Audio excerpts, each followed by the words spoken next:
রাজু, রাজু,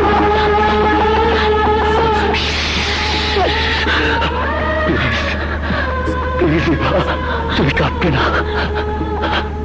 কান্নায় এই হৃদয়টা ভরে গেছে এবার, আজ আর কাঁদতে চাই না। মৃত্যুর দিনটা অন্তত একটু হাসতে চাই। কোথায় কোথায় আমি কাঁদছি? এই তো আমি হাসছি, এই তো আমি হাসছি। আকাশ, ইভাকে আমি ভালোবাসে শান্তি দিতে পারিনি। তুমি তোমার ভালোবাসা দিয়ে সারাটা জীবন ওকে বুকে আঁকড়ে রেখো। রাজু, ইভা, রাজু, আকাশ তোমার স্বামী, ওর মনে কোনো কষ্ট দিও না।